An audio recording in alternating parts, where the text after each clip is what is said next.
Tânia, obrigado por estar connosco nesta entrevista. Falar um pouco sobre a esclerose múltipla. Penso que trabalho há 10 anos, há uma década, que está na ANEM. Como é que é trabalhar com esta doença? Eu tenho a experiência então de trabalhar com esta população já há mais de 10 anos aqui na ANEM. Realmente é uma patologia muito diversificada, em que depende de caso para caso.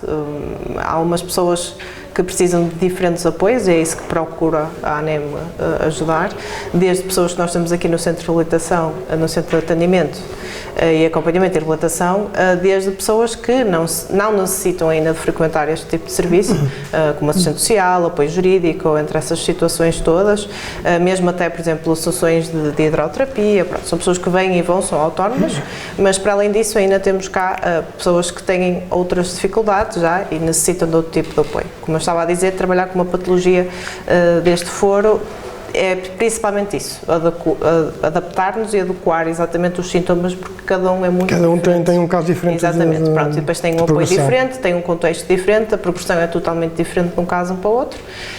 O importante é exatamente isso, é ser uma terapia personalizada para cada pessoa. Além da terapia farmacológica que eles têm, a fisioterapia é muito importante. Tem visto casos assim não digo regressão, mas pelo menos de Sim, aqui na associação existem muitos casos e temos assistido muitos casos desses, porque realmente a maior parte das pessoas aparecem-nos aqui com um diagnóstico recente e depois ao longo dos anos nós vamos acompanhando e muitos dos casos realmente existe uma regressão em que ainda os fármacos ainda não são o suficiente para travar os sintomas desta patologia. E sim, leva muitas das vezes a um grau de incapacidade muito grande e de dependência nas suas AVDs. Temos aqui utentes que em 4 anos estão numa cadeira de rodas e outros que em 20 anos ainda conseguem... Que nunca têm, exatamente. Que ainda conseguem e têm uma vida completamente autónoma. A fisioterapia é muito importante para... As terapias não farmacológicas, desde fisioterapia, a terapia da fala, a terapia ocupacional, todas as outras terapias são fundamentais também neste tipo de reabilitação e mesmo numa questão até de prevenção de alguns sintomas que possam vir a ter.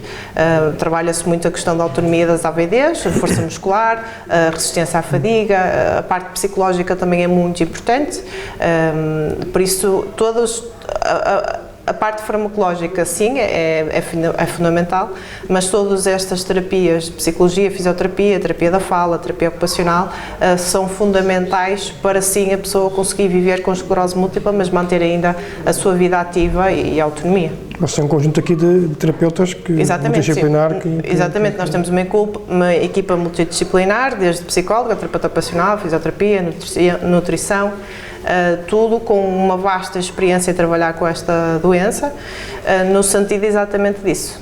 A nível psicológico, eles chegam aqui já confortados, conformados ou não? Ou vocês trabalham com eles? Exatamente, temos vários casos. A maior parte deles, como ainda por cima, como eu disse, com o diagnóstico muito recente, existe muita dificuldade ainda de perceber exatamente o que é que vai acontecer, todos esses medos que englobam quando se dá um diagnóstico de uma doença deste género, e a maior parte das vezes até a procura psicológica, se formos a ver, é muito na fase inicial. Claro que depois existe um acompanhamento. Eles revoltados, inconformados? Sim, e não conformados, não aceitam a doença e principalmente têm medo, existe logo quase uma sentença de que nunca mais vão conseguir fazer. Não há vida além da... Exatamente, o que é totalmente mentira, não é? Acho que já toda a gente, ou pelo menos eu asseguro que não é verdade, independentemente dos sintomas que vão aparecendo. Mesmo ficando numa cadeira de rodas, já há sempre uma forma da pessoa se manter ativa e para isso é que nós estamos cá e para isso é que existem estas terapias, fisioterapia, terapia ocupacional e este centro onde nós treinamos todas as competências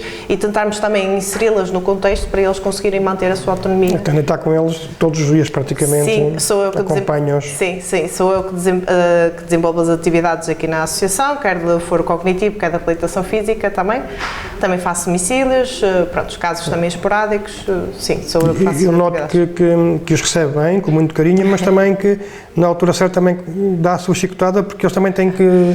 Sim, a questão aqui tem a ver com motivação, e eles se deixarem ficar... Claro, isto lá está, trabalhamos com um grupo muito diversificado de pessoas e por isso mesmo, existem pessoas mais motivadas, outros menos motivadas, por diferentes razões. E é preciso também nós adequarmos muitas das vezes a maneira que a gente trabalha com esta população. Para cada exatamente. Há se calhar uma população que eu tenho de ser um bocadinho mais diretiva, até numa questão de conseguirem trabalhar mais competências ou menos. Há outra que não posso ir por aí. Pronto, é tentar adequar exatamente a forma como é feito o diálogo com os utentes para motivá-los e eles participarem o máximo possível nas atividades. 10 anos é uma década, é muito tempo, aprendeu muito. Sim, sim, e ainda continuo a aprender, muito sinceramente. Não se aprende.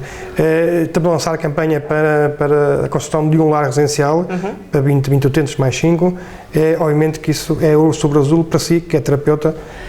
Sim, é assim, eu vou ser muito sincera, eu sou terapeuta ocupacional e o que trabalho aqui é a autonomia e a independência das pessoas. Muita gente, as pessoas pensam que agora o lar que nós queremos é não institucionalizar as pessoas. Nós não nos podemos esquecer, eu concordo, como terapeuta ocupacional, nós temos de trabalhar o máximo possível a independência e a autonomia, a pessoa continuar no seu contexto, mas não podemos nos esquecer que existem casos que não é possível. Casos e casos. Muitos casos ainda não é possível. Eu tenho muitos utentes cá que não têm qualquer tipo de retaguarda familiar. E que não têm já... alguns utentes que vivem sozinhos. Exatamente, e que não têm a possibilidade já mesmo motora para desempenhar uma função ou para conseguirem fazer as tarefas sozinhas. E é necessário mesmo uma solução deste tipo. Exatamente. Existe ainda muita população que necessita, como é óbvio, deste tipo de serviço e não existe. Existe uma lacuna enorme, os poucos que existem são lares, mas lares, lá está, que não dão este ênfase em trabalhar as competências, a autonomia e a independência, porque este lar o que diferencia é exatamente isso. Não é um lar em que as pessoas vão estar lá simplesmente, as pessoas vão ter todas as atividades como têm aqui ou ainda mais, em que continuam a trabalhar a sua autonomia e independência, só que simplesmente têm uma retaguarda que é a instituição, mas vão trabalhar muito essas competências. Poderá ser um lar para que as pessoas possam ter passado lá 1 ano ou 2 ou 3 e regressarem à sua... Exatamente, sim, e regressarem até, e mesmo enquanto estão lá, o objetivo é que eles sejam o máximo de autónomos e independentes. Pronto, isto é simplesmente para dar resposta porque realmente existe uma lacuna enorme nestes serviços. Não temos de dizer que a institucionalização, sim, é precisa, só que tem de trabalhar de maneira diferente e nós sabemos disso e batalhamos disto diariamente, em que mesmo que a pessoa esteja numa instituição, é preciso trabalhar na mesma autonomia e independência e dar na mesma oportunidade e liberdade de escolha às pessoas. Muito bem, a EM afeta pessoas acima dos 20 e poucos anos, mas também há crianças? Sim, agora cada vez mais o diagnóstico, isto também tem a ver, na minha opinião, tem a ver com a capacidade ou com a facilidade que agora se existe em diagnóstico. Antigamente não, e eu acho que também o diagnóstico era muito tardio, o que fazia com que a idade que era diagnosticado fosse mais avançada. Agora já não, existem outros métodos, outros recursos, e faz com que sim, já começa a haver numa idade jovem, muito jovem, mas em norma é entre os 20 e 30, pronto, é a idade jovem adulto, em que a vida começa toda a acontecer. Há mais casos nessa idade? Mais casos nesse período. O diagnóstico, por norma, afeta nesse período. As pessoas têm que perceber que isso não é nenhuma sentença de morte, portanto isso é apenas uma condição que... Exatamente, é uma condição, é uma patologia sim crónica que não tem cura, mas existe cada vez mais medicação que ajuda a travar a evolução da mesma e mesmo ficando com algumas lesões e alguns sintomas, existe cada vez mais recursos e a associação é sempre uma pessoa, para além de nós fornecermos esses recursos, também podemos encaminhá-los para outros consoante a necessidade, não é? E a própria sociedade também está a modificar para aceitar... Exatamente, sim, eu acho que é nesse sentido. Nós, tanto a esclerose múltipla como outras patologias, temos de encará-las de forma a que temos de viver com elas, mas existe cada vez mais apoios e maneiras para conseguirmos manter a nossa, ou estudar, ou trabalhar, manter os nossos papéis no nosso dia-a-dia.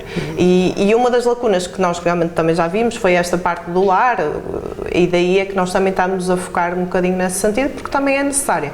Nós já temos este centro, já temos outros projetos a desenvolver, já temos apoio domiciliário, que estamos a tentar ir muito nesse sentido, mas o lar também é necessário e também irá trabalhar no sentido de mostrar às pessoas que conseguem na mesma ter uma autonomia e independência e ser ativos na sociedade. Muito bem. Cura, já falámos que para já Não se fala nisso, mas existe uma comunidade científica que diariamente trabalha para... nisso e tem tido uma evolução enorme a parte dos medicamentos nestes últimos anos. A Tânia, penso que Eu acompanhei os fóruns, os fármacos, a forma até de ser administrada, tudo, houve uma evolução muito grande e existe Estamos agora, mais perto, pelo menos, muito mais perto do que há 10 anos atrás. Os próximos 10, por exemplo, serão anos... Sim, acho que se calhar até antes, acho que vai haver aí uma revolução. Uma revolução nesse sentido.